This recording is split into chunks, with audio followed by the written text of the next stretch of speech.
we'll have a couple pre-selected questions for our panelists to answer. And then after that, we'll open it up to the audience for any questions they may have. So let's start by letting our panelists introduce themselves. Starting with Dressy. Hi, my name is Jessie Fan. I am from Shanghai, China, and I'm also the senior graduate assistant in the GMAC office. It's really nice to be here with all of you today. So I prepared my headband, but because of the virtual background, so I'm not able to show that. But it's a great day to get together and discuss about what scares you in graduate school. So we'll talk later. All right, next, Ava.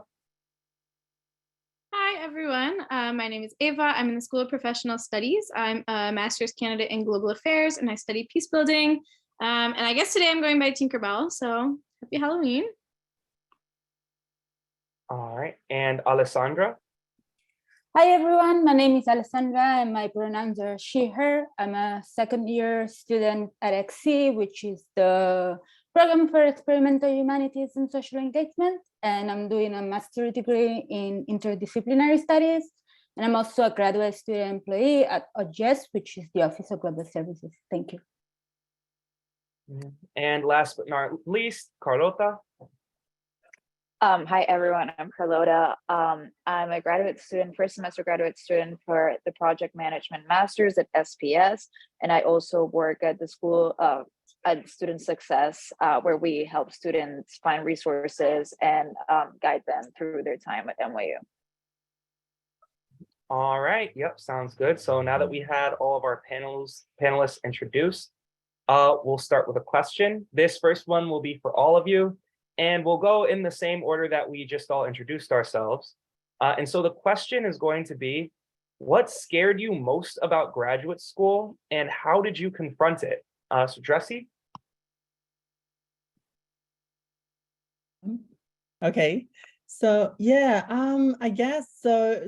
Okay, I forgot to say that my program is actually higher education and student affairs at Stanford. So I joined this program after 14 years. I was away from undergraduate school. So the campus would be like really exciting, but also kind of like a little bit strange for me because I've been away for so long. So I think my first concern was really about the academic expectation and the social life, because I was concerned, would I be able to hang out with the kids in your 20s? Because, I'm so much older than them, or maybe, I would not perform well in the classroom because I was being like away so long. So that was definitely my concerns and the scares. But then I just told myself, like, so what if you don't do that? Like you're just gonna stay here and stay the same life and the same job that you're doing every day, and there's no breakthrough point for you. So I kind of like pushed myself out, and I made a decision. I spent all my savings in the past 14 years for my tuition and my living costs here, but I still think it's totally worth it. Yeah. Great. Ava?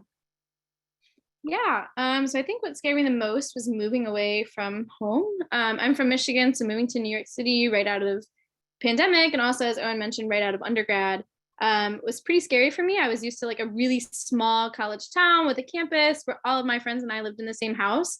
And so moving to a new city that's like sort of spread out. The Center for Global Affairs is in the Woolworth building, which is down by the like 9/11 memorial. And so like, I was trying to navigate all of Manhattan and all of Brooklyn because I lived in Brooklyn, and I was super intimidated by doing all of that. But as soon as, I kind of got used to the subway and got used to getting around, that sorted itself out just fine. And then like leaving my friends, I made a lot of really good friends. I forgot to mention, but I also work in the GMAC office as a graduate admissions assistant. So I made a lot of friends that way. I joined a club and made a lot of friends that way. So there definitely was like, a lot of opportunity to meet people in class and outside of class. But yeah, I was scary to move away from home and move away from that like security blanket of my friends and family. And Alessandra?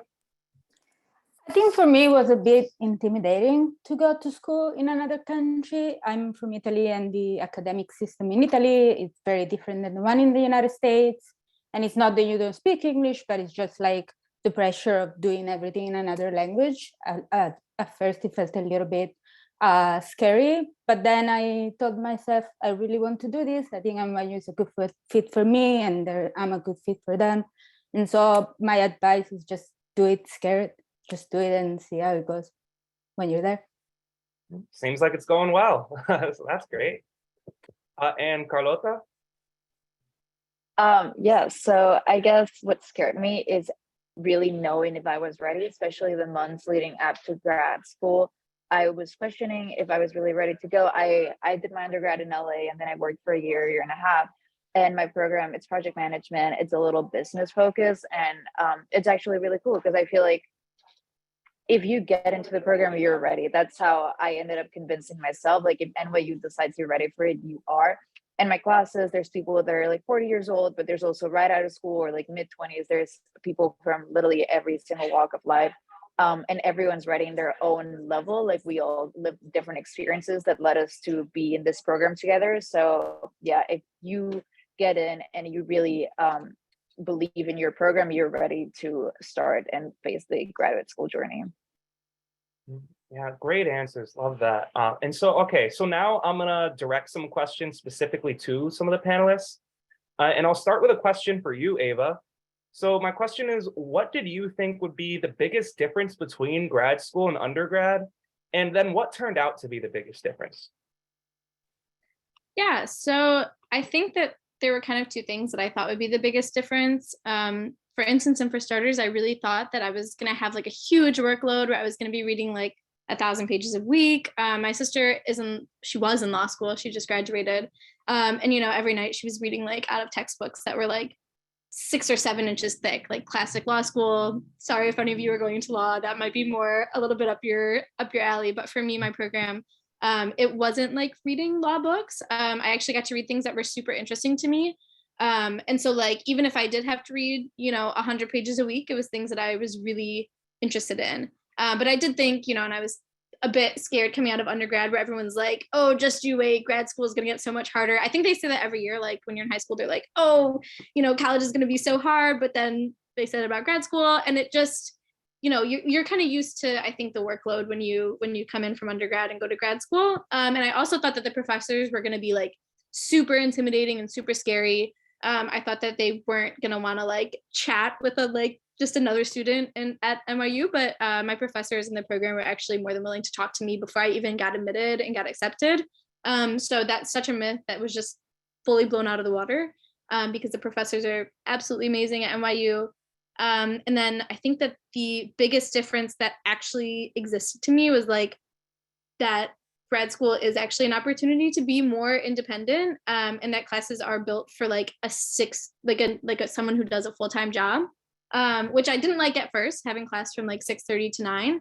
I was like, that's, you know, really late. But then I started working a full-time internship. And so that was something I never experienced in undergrad, was like having a full day of work. And so now I'm like full day of work, and then I have those classes that are later. So I think, yeah, what I thought would be different was like the workload and the professors being, you know, not so interested in. And then what was actually different was like the program is super tailored to be able to do like work, internship, all those things that when I was an undergrad, I didn't think about. And now when you're in grad school, you're trying to get as much experience as possible. So yeah, I think that's my answer. Yeah, great answer, Ava. And that's definitely a really good point. They definitely structure graduate school different than undergrad, so they can take account for people who have all these differing life situations that go on. And so, Dressy, I want to direct this question to you too, since, you know, you spent a lot of time between undergrad and graduate, so you probably have an interesting perspective on what the differences are. I think for me, the biggest differences would be the different pedagogy in the two country systems, because I did my undergraduate degree in China, and I would say the style, culture, everything was very, very different. Because during my undergraduate program, I think there was a professor doing all the talking in the class, but here is everybody has to participate. Most of the times, you know, we have to like facilitate the class even. So I I feel like in that way is that like a totally big change for me. And also for the program, because my peers, I would say 90% of them are working at the higher education industry. So we can exchange a lot of insights and ideas about the higher education, about, about work experience. So that's definitely something I couldn't get from the undergraduate, because undergraduate students would just be really focused on the academic, but without any practical experience. So that's, yeah, definitely a great thing for me. Very good answer. And yeah, that's a really good point. One of my favorite parts about graduate school is just kind of having that opportunity to be able to have like really intellectual conversations about people who are interested in similar things as you. But that point about the differences between the education systems is a really good transition into the next question. And I'm going to aim this one toward you, Alessandra. So how did you balance adjusting to both a new school and a new country? Yeah, that's a very good question. I think the way to do it is just to dive in and experiencing it all, just take it one day at a time, and not to acknowledge that sometimes you get overwhelmed and you get homesick. But when eventually you find what feels right, and for me, I think I like the way that the American academic system works, and I find it very rewarding. So for me, it's just very much worth it. And I might be biased, but an office like the Office of Global Services is really a good source for bridging the gap between international students and just like getting accustomed to a new country and a new school in a new country, I think. Yeah, very good. Yeah, OGS is definitely a very useful resource. Thank you for the work that you all do over there. And yeah, Dressy, I know you had a little more experience with the United States before coming here, but it still must have been an adjustment for you. So how did you make that adjustment for a new country?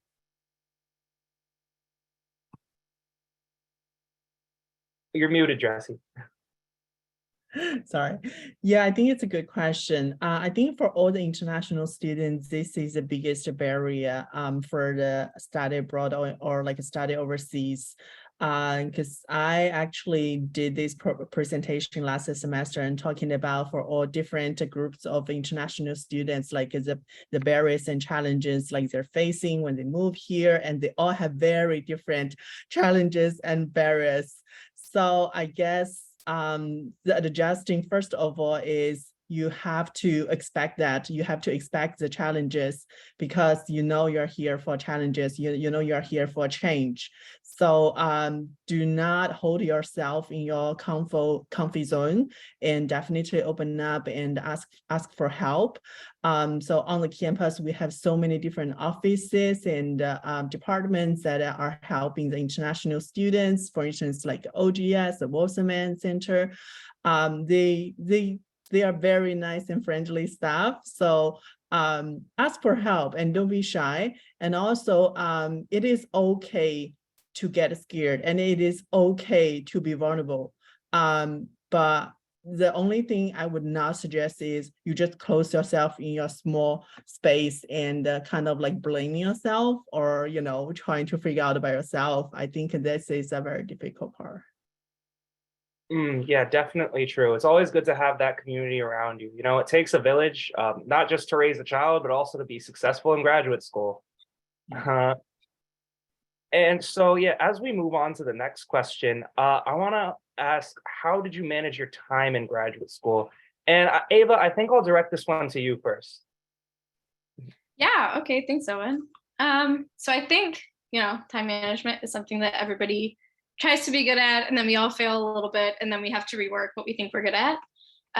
This semester, I'm taking four classes. One is an internship credit, because I'm also working at a full-time internship, and I'm working with GMAC. Well, the internship's a little less than full-time, but it feels full-time definitely, because there's lots of calls and things that need to get done and emails to answer. And then I also get to work in the GMAC office, which I love because everybody there is so amazing. But that's three things. So, but I think time management kind of has a twofold response. For me, time management looks like 3 different calendars. I have like an agenda with all my assignments. Then I have my calendar on my phone for my personal life. Then I have my Outlook calendar for like my internship. And I think that that's something that's really helpful for me, is just figuring out how to, prioritize and keep track in a way that works for you. And I think it's something that I've kind of got to perfect in the past 6 years of being in a college and university setting. And yeah, so that's sort of what works for me, is just having a lot of calendars and sort of looking at everything and making sure, I'm on track, I'm meeting deadlines. But I think that the second part to how do you do time management is and it's going to sound so cliche, but just remember to take time for yourself. Self-care is the most important thing you can do in graduate school, I think, because when you're in graduate school and you have so many things going on, you kind of forget to take time for yourself, for your friends, for your family, and you can burn out. And it's not so fun to be burnt out, especially when finals week comes around and you're oh, I'm so burnt out, this isn't going great. I found that when we can instill time throughout the semester for ourselves to call our family or light a candle or go to therapy, all of those things that we do for self-care, that way when finals comes around, we've already worked it into our schedule and we have a routine, and we're not trying to race to the finish line, but we can really enjoy every second of it. And NYU has really great services for time management, not only from tutoring services if you need it, or career support services for when you're getting to that point where you want to apply to jobs and you're working an internship and you're working a job, but also the wellness center, Owen pointed out, if you're somebody who struggles to find self-care in your everyday life, that might be where somebody can come in and help you, or you could join a club, and that is also self-care, because that's time where you're spending where it feels like productive unproductiveness, you're being productive in the peace building club, but you're being unproductive in that you get to make friends and do something outside of the classroom. So yeah, definitely time management for me is a lot of different to-do lists and a lot of different calendars, but I think once you find a system that works, you kind of get used to it. That's what I'm saying. Yeah, I think that's definitely very true. Just trying to keep up with things. And it's a good point to make sure that you always keep time for yourself. As I stated in the beginning, I'm actually working full time while also going to graduate school. So this is definitely something that I personally have had a lot of experience trying to deal with, just trying to manage my time when I'm in school, when I'm in work, and everything that it comes with. Similar to Ava, I also keep calendars and such. For me, it's not 3 different calendars, it's mostly 2, I guess, which isn't that much of a downgrade, but still. I have my digital calendar, which I pretty much use for work, and then a physical agenda, which I use for school related tasks. And I pretty much just write when I have to do which reading and which assignment that I have to type, and etc. I think one thing that's really helped me with my time management is trying to keep my schedule as solidified as possible. Personally, both of my classes that I'm taking this semester are on Tuesdays. So I always know that I have until Tuesday to do the reading, and when Tuesday comes, I need to be focused on my classes and things like that. Luckily, my time management has been pretty good this semester, and I haven't had any really late Monday nights so far. But it definitely can be a struggle, especially in very busy weeks when there's multiple things going on at work and school at the same time. I think that my secret, if you can call it one, would probably just be making sure that you stay on top of things. I unfortunately probably don't take as much time for myself as I should, but I'm always asking myself okay, what can I be doing right now? What do I have due, and etc. And I also think, honestly, just living in New York City just kind of helps with that. It's a very big hustle and bustle environment where it kind of feels like if you're not doing something, you're wasting time. So I think that kind of atmosphere just reminds me to stay on top of my game. And so, with that, after my little tirade, I'll move on to the next question. And I'm going to address this one to you, Dressie. And you spoke about this a little bit when you talked about your fears, but what did you think would be the biggest challenge with returning back to school? And then what turned out to actually be the biggest challenge?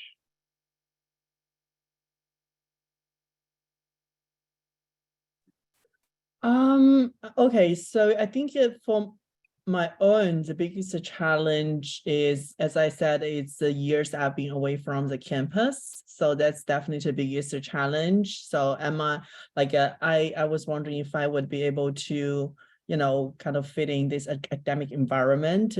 Although I've been working higher education for 10 years, but I was not a student. Now this time I'm a student. So how am I going to actually adjust it psychologically?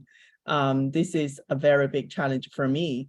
And I think another thing is definitely for most of the international students, especially from the ones from non-English speaking country, language is definitely the biggest challenge. I think language also set up a lot of barrier for like social life. Because I've talked to a lot of international students, they will be like, oh, sometimes we're just so scared of talking to the local people, or we're just want to be together with a group of Chinese students or something like that. So I guess that's the biggest challenge for them as well. But I think everything would work well, once you're here. So the challenge, yes, there is a lot of challenges, but the challenge could also become your motivation, could also become a drive for you, could also become a goal. So I think it's so important for you to realize how you transfer your challenge, become the opportunity for you to grow. Yeah, very good point. That's what they say, what doesn't kill you makes you stronger. But be careful around Halloween. So Carlota, we haven't heard from you in a while. What about you? What do you think would be the biggest challenge of going to grad school, and then what turned out to be the biggest challenge? So I worked for 2 years after undergrad in the entertainment industry, and then when I joined grad school, I wanted to keep working. So right now I work part-time at my old job at a student success office, and I go to school. So I thought that would be the biggest challenge, being able to balance school and work, because I do care a lot about my job, and I thought that I wouldn't dedicate as much time to school as I should. But it actually turned out to be the opposite. Having a schedule of like, these are the times I work, the times I go to school, has helped me so much balance both and like keep myself on track. So I really like having a routine, having a set schedule, to be able to value everything equally, and to like, whenever you're in class, focus in class, whenever your work is at work. And my actual biggest challenge has been homework, because I wasn't used to it anymore. And the first couple of weeks, it was hard to get used to that mindset that, oh, over the weekends you have to do work, or like after like 7 p.m. you still have to work, which took me a second to get used to, going back to like taking tests and doing homework. But I feel like, at least for me, my program is so interesting to me, and NYU has so many interesting programs that are tailored to what you want to do and what your passions are, that it was really easy to get into it once classes became really focused on what your program is about. That I think the material is so interesting that it just took me a second to get used to doing the work again and working literally 7 days a week for school. Yeah, very, very true. I know like that scheduling is actually definitely a challenge for me, but we're making it through day by day. And so Carlota, speaking of your job, I understand that you work with student success, which helps students a lot with like some of the different financial challenges, amongst other things that they have while they're attending school. So I'll address this next question to you. What are some of the biggest financial challenges of graduate school?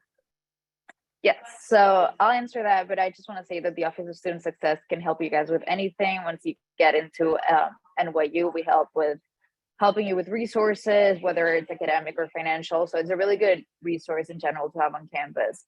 And then, well, grad school, especially for a master's degree, is expensive. We all know that, but just know that NYU has a lot of resources like the ones Owen mentioned before. Some of the financial challenges, I would say, especially at this school, is living in New York. Living in New York itself is really expensive if you're not used to it, if you're coming from somewhere else in the country or even around the world. So some things I would like to recommend is have an on-campus job if it's possible. For grad students, they pay really well compared to other schools, and I think it helps financially. Use the free resources that NYU offers. Like Owen said before, there's free museums, there's a lot of free stuff to do on the weekends, that if you really look for those resources, you can find them. So you can do a lot of activities in the city and have fun around the city for really low price. It is expensive to go to grad school, which is, you have to balance if it's worth it. Oh, another important thing for NYU is that, like Owen said before, scholarships are program specific, but there's some programs for example, my program, project management, that you can get a scholarship on your second year. They don't offer it to the first year. So just always keep that in mind, that even while you're at NYU, you can apply for some kind of scholarships. There's the iGrad resource, which while you're at NYU, you can apply for smaller scholarships that are external scholarships. So just know that NYU offers all of these resources, and especially free things to do around the city. That's how I'm doing grad school, because it is expensive, but you can really make it work. Yeah, it definitely is expensive, and so is New York City. So that's very true. So speaking of, when you're talking about coming from another location, Alessandra, I want to direct this question to you now, because you came from another country, and the United States on its own is already a very expensive country, but then New York City is on a whole nother level. So, what did you think some of the biggest financial challenges were for you? I think the biggest financial challenge, pretty much like Carlotta said, is just that it's a lot of money for in a really short period of time. A master is only 2 years, it's only 4 semester. So you have to take that into account. And so maybe if you are applying to grad school, also think about scholarships and just apply for on-campus jobs. And the good thing, pretty much like Eva said, is that it's not actually a lot of schoolwork. When you compare like graduate school versus undergraduate school, you do have a lot of more free time in graduate school. And so I think even for me, like working part-time and studying full-time is very much feasible and something that a lot of students do, and it's very much doable. So I would definitely say get in touch with the Wasserman Center. They have such amazing resources. Even for international students, you can just get in touch with them and have a little like mock interview if you're like insecure about getting a job in the States. So I really think that there's many opportunities if you really look for them.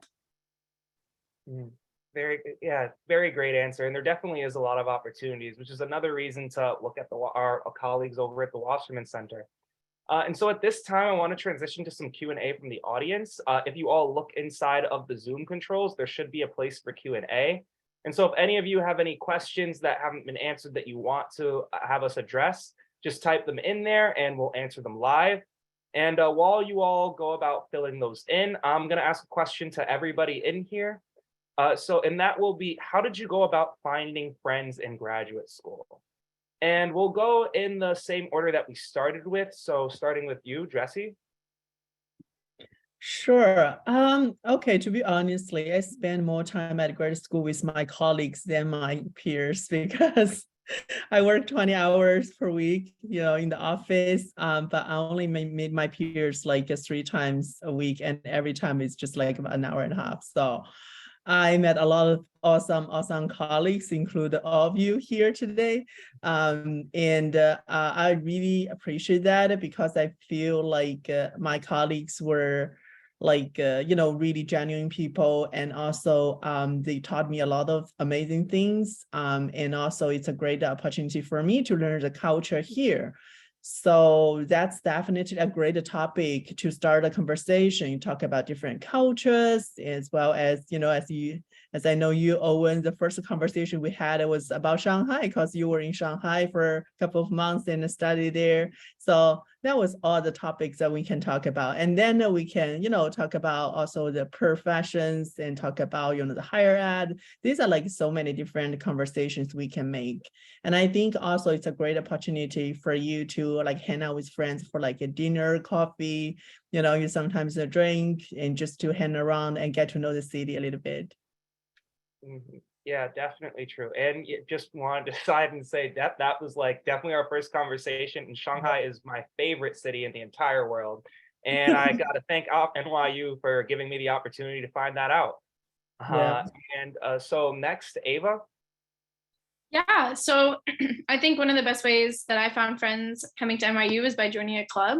At my first club meeting for the Peace and Conflict Transformation Club, which is in the Center for Global Affairs, I was able to meet my best friend, Elaine. And then after that, things started falling into place. Like Elaine had friends, then I got more friends.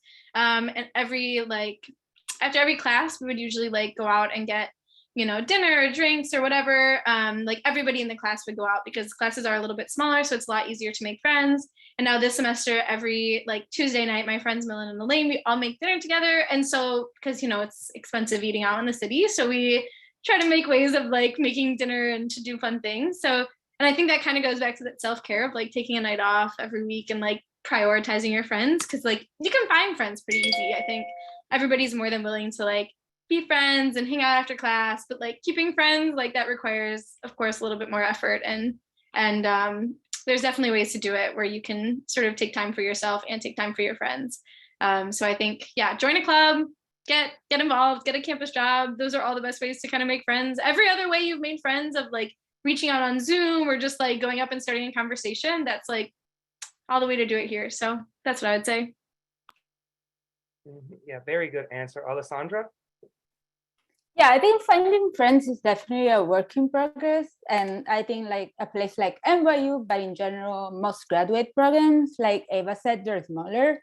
And so I will just say that usually you have a smaller cohort than you would have in undergraduate programs. And so I think for me, the first and biggest source of like meeting new people and making friends was my program and just going to events organized, either by my program or by my school, the Graduate School of Arts and Science. And as for other sources, just like Eva said, either you can join a club. For example, I joined a peer review magazine and something maybe you meet just twice a semester, but then that's how you meet new people and maybe make friends. And we also have at OGS a new initiative that is called the International Student Supportive Initiative. We just started a couple of weeks ago, and we have events weekly, and sometimes we even go out of the city, Pumpkin Patch, New Jersey, everything. So I think those are just very easy way to find like-minded people and just get it from there. Yeah, very good answer. Especially, yeah, cohorts are definitely a big difference between undergraduate and graduate school. And yeah, thank you for sharing that information from OGS, which is why it's great to have people from other offices, to talk and just explain what opportunities are available for NYU students. And so last but not least, Carlota. Similar to Alessandra, my cohort are probably my closest friends. It's 50 of us in the project management, and we have a group chat which was built before the program started. So like it's really nice because we all go out to get drinks after class some days, and you can go anytime the group chat like says it, and you'll meet new people from your program that you haven't met before. So I would say give it a little time too. It's a little bit like freshman year of undergrad. It might take a little bit to adjust to the city and to adjust to NYU both at the same time. So don't freak out if you don't make friends the first month, because you'll fall within your program and you'll meet people within your program. And also if you do have an on-campus job, I love my team. They're really cool people. So that's also a good way to meet people, even with outside of your age range. Definitely true. And so looking at the audience Q&A, it seems like we have a pretty interesting question that I'd like to answer live. So this question is, what has been the most rewarding part of going to graduate school? And I won't choose anybody. Anybody who wants to answer, just go ahead, take yourself off mute. Maybe I can answer. I'm in the Global Affairs program. I will admit that I came to New York University because one of the professors had a 10-year career with United Nations Women. And I was like, that's really cool because, that's exactly what I want to do, is have a 10-year career with United Nations Women. And so this semester, my internship was actually with the United Nations Department of Peace Operations doing gender. So definitely the most rewarding part of going to graduate school is like, I came here because it's New York City and because like global affairs in the US is housed in New York City. And like now I'm actually interning at places that I always like wanted to and dreamed of interning. So yeah, that's my answer to that question. I think there's definitely so many opportunities and your professors want to see you take advantage of them all. And like the Wasserman Center wants to see you take advantage of them. So as soon as you start putting yourself out there, like you're gonna go so many places at NYU and in New York. And I think the most rewarding part for me is definitely open up my mind a lot, just because it's such a diverse and international global campus, in the very international city. So you definitely meet people from everywhere around the world. So that's a very I think this is the best part about NYU. And also I participated in the study abroad program during my study. So that was also a great experience like I never ever had. I went to South Africa, and so it's just another land for me to explore. That was totally out of my expectation. Yeah. I'll hop in real quick to answer that question too. NYU hosts a ridiculous amount of events. There's literally events for every industry, every profession, like everything you might need.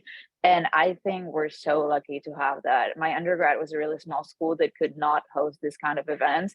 And there's really events for like networking, for your personal well-being. There's yoga events, there's kickboxing events, there's stuff to build your resume, to network with management, with hospitality, with sports. Like there's events for like anything you might need. And I've never had this opportunity before of like literally being able to go to events every single week that build you as a personally and professionally. And I just think we're really lucky to be a part of that, apart from my program, have all these external opportunities that NYU constantly offers. Mhm. Yeah, definitely a great part about being in NYU is just like the huge plethora of services that are offered. And so, yeah, if nobody else has any other answer to that, I can move on to the next live question. And so one that I see here, it says, have any of you used the Wellness Exchange? And if you're willing, would you share your experience with that service or department? So I'm not sure about the rest of you, but I can start with that one. I have called the Wellness Exchange before, twice, once during my undergraduate time, which was also at NYU, and then once during my graduate. Both times were like very, very good, very straightforward. I think the last time that I used it, basically what had happened was I was just like very annoyed about a situation with one of my friends.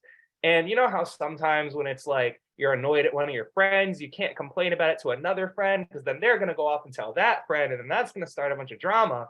So I was like, all right, who can I rant to about this? And then I remembered the Wellness Exchange. So I called them up, and like I think I literally started the phone call with like, hey, can I just like rant to you for 10 minutes really quickly? And then she was like, okay. And I just like did that, and like, we cracked a couple jokes back and forth. And it was just like a very, very like, nice situation. Went very straightforward like that. And that, she asked, she was like, all right, so it doesn't seem like, you need any like further counseling or anything like that. And I was like, no, like I think I'm okay. I think I'm okay. And so, that was just like a nice example of times where like you could call the Wellness Exchange. Like it doesn't have to be like you feel like you're dying or you feel like you're going through some traumatic experience. It could just be things are difficult and you want someone to talk to for a few minutes. And so that's really like a wonderful resource that's available at NYU, very, very underrated. And of course, like for more serious times, like when I used it in undergrad, I was looking to see if they could hook me up with any counseling services. And they were also very, very helpful with that as well. So that was my experience, and it was like very great. I'm not sure if anybody else has any experience with the Wellness Exchange. I had an experience. I think it was almost an accidental experience. I got COVID last December, and they were actually super nice. They offered this service because you're quarantining and pretty much being by yourself for so long. They just give you a call to say if you would like to just talk a little bit and share your feelings and how you're feeling, just by like staying alone and not interacting with many people. And I thought that it was just like very thoughtful. We all dealt with that at some point, but it's just very nice that the university cares so much to just give you a call because you're on your own at that moment. So I really appreciated that. Yeah, very, very good service. And I definitely think that people should like use it more, because like it just kind of seems like something that like you think, oh, well, I don't need to talk to somebody right now. But if you just want to, the option's there. And so, yeah, unless if anybody else has any Wellness Exchange experience, if not, I'll move on to this next question, which I think is a really kind of interesting philosophical question. It says, from the graduate student perspective, what would you say are NYU's community core values as they manifest in the day-to-day? So what do you guys think is the core values of the NYU experience? Whoever wants to shout out and speak up. Well, to me, one of them would be growth and community. I feel like NYU really cares about your personal and professional growth, but also like Owen was saying, health wise, like they're really trying to help you. And I am on the NYU short term counseling thing, and it's free and it's really helpful to be able to have that research while you're also like going to classes and working on campus. So I really do think they care about your growth as a person overall. And then community, I thought that and coming to New York was going to be a really scary experience. Sorry, it's really loud in here. As a big city and like commuting and not really having like a bubble of community that I did have for undergrad. But NYU really does help build a community with the events I was talking about and your cohorts. I didn't think I was going to find that, and it is a really community driven school. Yeah, I would say networking and just like the sharing of knowledge. I just think that even whether it's with your cohort or with your professor, just there's just this interest. Say you're interested in a very niche topic that you thought nobody else would even like care to think about. They're just very good at connecting you with someone who can just help you getting more knowledgeable about that. And so sometimes I just go to my advisor and I'm like, okay, I've read about this, I found it interesting. Who could I talk to that could help me like grow and be more knowledgeable about that? And they're always like so willing to help with that. And I think that's rare and just genuine. Yeah, absolutely. I was going to say, to build off of that, just like a very welcoming spirit. Like everybody is extremely genuine and like extremely knowledgeable and willing to go out of their way, from professors, I think, to like NYU alum, if you ever had a question for them, to all staff, most students. I can't speak for everybody, but a lot of like people that come to NYU are a different breed of people. They're like super cool, they're wonderful. And I think that that's really reflected in like that really welcoming sense. It like starts to feel like home even when your home is a bit far away.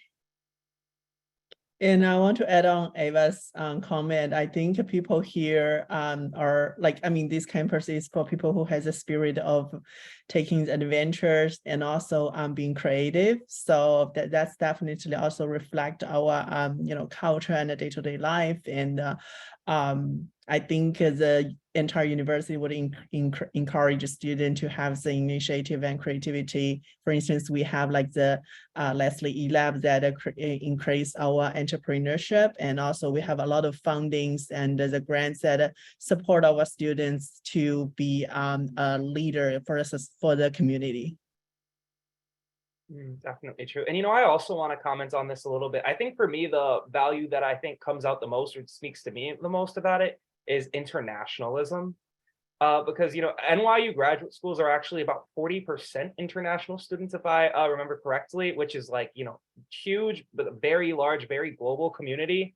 And speaking from my personal experience, again, as somebody who went to NYU for undergrad, before I came to NYU, I had no even like intention to leave the country or anything like that. My idea was like, hey, like the United States, we've got deserts and mountains, we've got beaches and jungles, we have people from all over the world who come here. Why do I ever need to leave?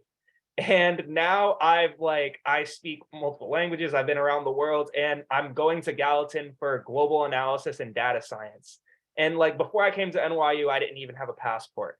So it's just completely changed like the way that I see the world. And so that like value of that value that they place on internationalism, I think definitely speaks to a lot of the students and definitely spoke to me personally.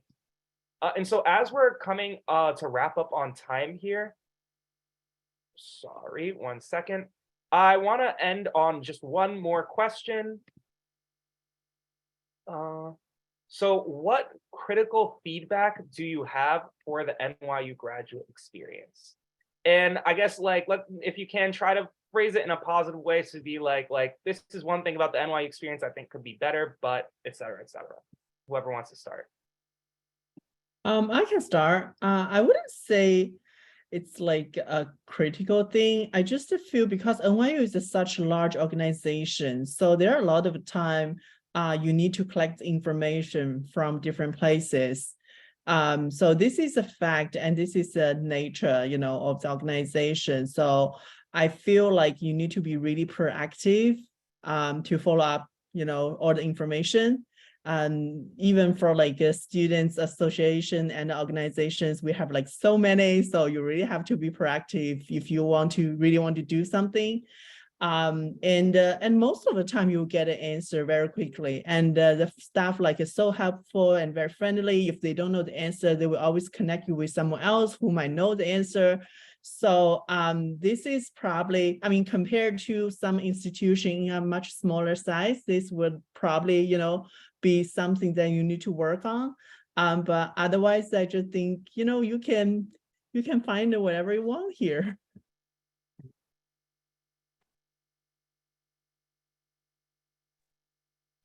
I'll take it too. So I still love my NYU experience. Overall, the experience has been great in school and outside of school. There's more of an anecdote. I had a class this semester where the curriculum was a little outdated, and I didn't really agree with the stuff that was being taught because it felt outdated. So I was getting a little mad at the school teaching this, but it was so easy to go to the dean and show what was going on, and she was so helpful. We changed the curriculum, we changed the textbook to be able to teach things that are relevant nowadays and to really grow as a community. That it was really cool to see how an experience that emotionally pissed me off at the beginning was so easily changed by the school, because they do want to do better, they do want to learn. So my advice here is, if anything sits wrong with you while you're at school, there are the resources to change it, and people in the higher ups will listen to you and really do want to know how the students are doing and how to make the curriculum of your specific program better. Yeah, it's always great to have a community of people that actually like work with you and want to help you grow. Sorry to cut you off there, Ava. No, I was just going to agree, because I think my critical feedback for the School of Global Affairs is like, we don't have a lot of faculty members that are people of color. A lot of people are like Western oriented, or they're white, or and I think that that's a little difficult when you're trying to learn about Africa from a Western perspective. It's just difficult in the field. But yeah, like Carlota was saying, like when you start showing interest in something, like if you start showing interest in a non-Eurocentric perspective or whatever, you want to learn about Africa's human rights stance, like people start to take that into consideration. The higher up you go, obviously, like, the louder that it becomes. But I think even just like staying within your unit and like just talking to your professors and saying, this is something I'm interested in, this is something I want to see integrated. There's little changes that people make and that they want to make. They just don't know that students are interested in making them, whether that's like a whole new course structure, new faculty, like who to look for. So I think, yeah, definitely like, be the change at NYU, because they want that. Like, I think what somebody asked, like the core values, and like, I think innovation is definitely one of them. Like NYU wants to stay ahead of the curve, and like, we're here to like keep pushing them to do that, because without us, like without students with interest, they have no incentive. So I think just like be honest about what you want, and people are going to listen to you. Definitely true. And last but not least, Alessandra, you have anything to add? Yeah, I would say just maybe specifically for grad students, more housing services. I think there's this idea, because you're old enough, that you can find your own space, and that's probably true, but it's also true that the New York house market is literally insane. And so I think more resources for that, especially for international students, would be very helpful.